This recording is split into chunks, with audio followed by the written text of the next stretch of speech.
안녕하십니까. 주리세 채널 최인용 세무사입니다. 오늘은 2024년 개정된 가업승계 내용에 대해서 한번 알아보도록 하겠습니다. 가업승계 내용이 굉장히 유리하도록 바뀌었는데요. 개정된 내용에 대해서 한번 살펴보도록 하겠습니다.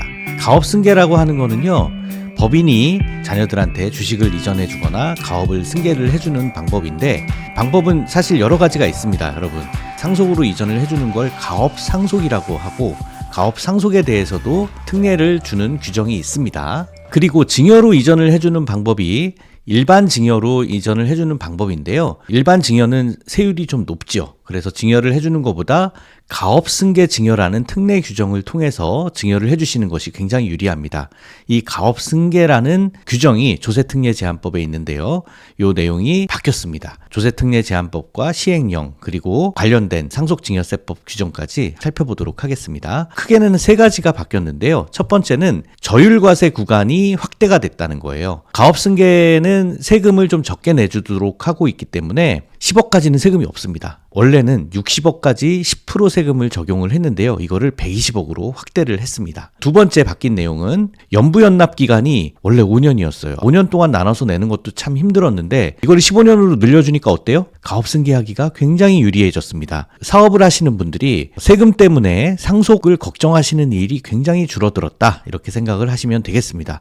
원래는 5년이었던 거를 20년까지 해주려다가 15년으로 최종 확정을 했습니다. 그리고 사후관리는 5년 동안 동일한데 이게 사업을 계속해야 되는 요건이 있었어요. 그러려면 다른 사업으로 확장하는 것도 조금 어려웠습니다. 표준산업분류상에서 중분류 내에서만 사업을 변동할 수 있도록 해주던 거를 대분류 내에서도 업종 변경을 허용하는 것으로 바뀌었습니다. 어떻게 바뀌었는지 한번 자세히 살펴보도록 하겠습니다. 먼저 저율과세 구간을 120억으로 확대했다라는 내용이 조특법 36조의 규정에 있는데요. 관심 있으신 분들은 끝까지 잘 읽어보시면 좋겠지만 이게 법조문을 그대로 읽는 거는 좀 어려워요. 그래서 핵심만 제가 설명을 드린다면, 가업승계에 대해서는 10억까지는 세금이 없고 10억을 넘어가는 부분은 120억까지 10%만 낸다라는 거고요. 부모가 얼마나 가업을 오랫동안 했느냐에 따라서 한도가 있습니다. 120억을 넘어가는 부분은 20%로 세금을 내도록 돼 있습니다. 이 내용을 그림으로 한번 그려서 여러분들한테 설명을 드려보도록 하겠습니다. 자, 법인이 있어요. 이 법인은 그냥 일반적인 법인만 가업승계 대상이 되는 건 아니고요.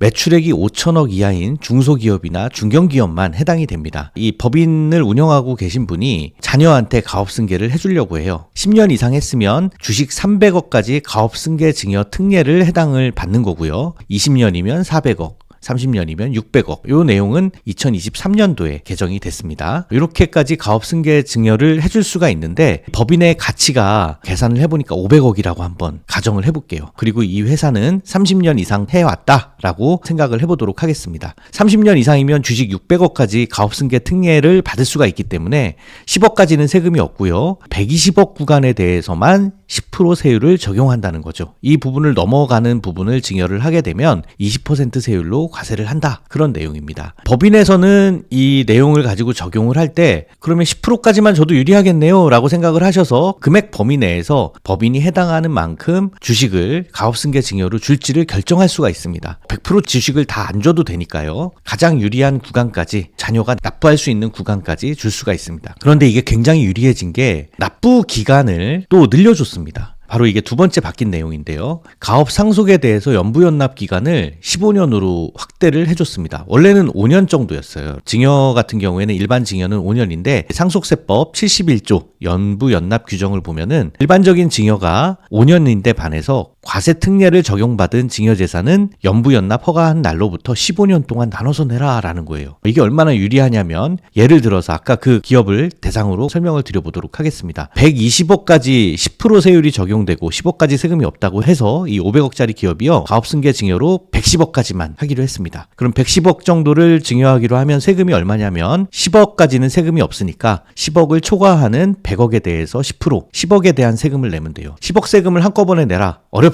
연부연납으로 내면 됩니다. 연부연납이 처음에 5년일 때는 1년에 2억씩 냈어야 됐어요. 이것도 좀 많죠. 요즘 삼성전자가 이렇게 세금을 만들어서 내고 있죠. 그래서 주식을 자꾸 팔고 있는데, 일반 기업도 세금 내는 것들이 5년 정도에 나눠서 내려면 굉장히 어렵습니다. 그래서 상속세법도 10년으로 확대가 된 거고요. 증여세법도 5년인데 가업승계를 하는데 이거 납부하는 것 때문에 굉장히 어렵지 않냐라고 해서 연부연납 기간 기간을 15년으로 확대를 했습니다. 10억을 15년으로 나누면요, 약 한 6,600만 원 정도. 물론 여기에 이자는 조금 더 붙습니다. 실질적으로 계산을 하면. 그래도 6,600 정도면은 급여나 배당을 통해서 요거는 좀 주식을 팔지 않더라도 나눠서 낼 수가 있겠다라고 합리적으로 바뀌었다라고 생각을 할 수가 있겠습니다. 가업승계 세 번째 바뀐 내용을 보면요, 표준산업분류표상 중분류에서 대분류 내로 업종 변경이 허용이 됐는데요. 가업승계라고 하는 거는요, 원래 5년간 사후 관리를 합니다. 받은 사람이 가업승계 증여 특례를 받고 나서 내가 사업을 갑자기 안 하겠다 라고 하면은 국가 입장에서는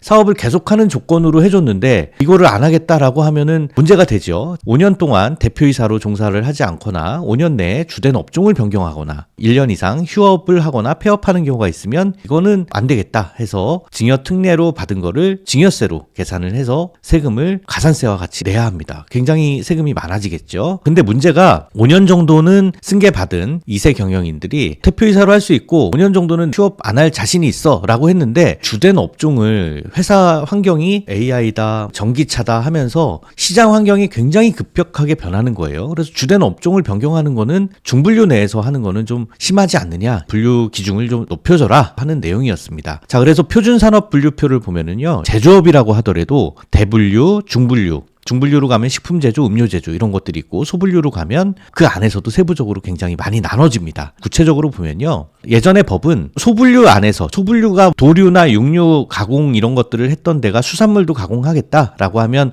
그 식료품 제조업 안에 다 들어가니까 가능했는데, 도매 상품 중개업을 하다가 소매업으로 진출을 하겠다라고 하면은 안 되는 거였어요. 식료품 제조를 하다가 음료 제조를 하겠다, 이거는 안 되는 거였어요. 그런데 시행령 개정으로 중분류에서 대분류로 업종 변경이 허용됐기 때문에 이제는 중분류 내에서 가능해졌고요. 기업들이 마음껏 중분류 내에서 사업 영역을 좀 확장하더라도 이건 가업승계를 계속하는 것으로 보겠다라는 내용입니다. 이게 바뀐 내용이고, 중소기업 중앙회 자료를 보니까 중분류 내 업종 변경에 대한 애로가 있다라고 해서 이런 쪽으로 우리가 진출해야 되는데 안 되는 거 아니냐, 이렇게 세법에 대한 개정 건의를 했었습니다. 플라스틱 욕실 자재업에서 절수형 양변기가 이제 대세가 돼서 기술 개발을 해서 가려고 하는데 중분류 내 변경이라 안 됐단 말이죠. 이런 것들이 여러 가지가 있습니다. 전기차 축전지에서 자동차 부품 제조로 영역을 확장하는 경우, 이런 것들도 좀 어려웠었고요. 전자부품 제조에서 산업용 로봇으로, 요즘 로봇에 대한 수요가 굉장히 많죠. 이런 내용으로 확장하는 것도 허용을 해줬다라는 내용입니다. 가업승계는요, 가업승계를 빼놓고는 상속 대책을 논하기가 굉장히 어려울 정도로 사업을 하시는 분들은 가업승계에 대한 부분을 관심을 가지고 달라진 혜택에 대해서 충분히 누리실 수 있기를 바랍니다. 여러분,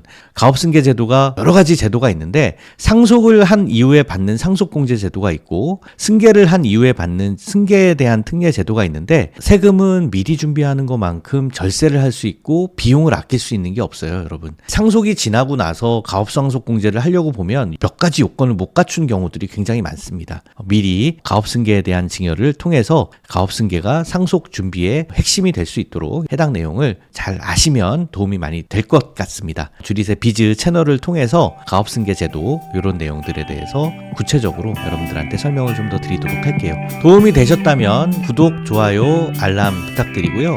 가업승계 제도가 계속해서 유리하게 변경이 되고 있는데 해당 내용에 대한 질문을 저도 많이 받습니다. 그래서 관련된 내용을 계속해서 여러분들한테 영상을 올려드리도록 하겠습니다. 감사합니다.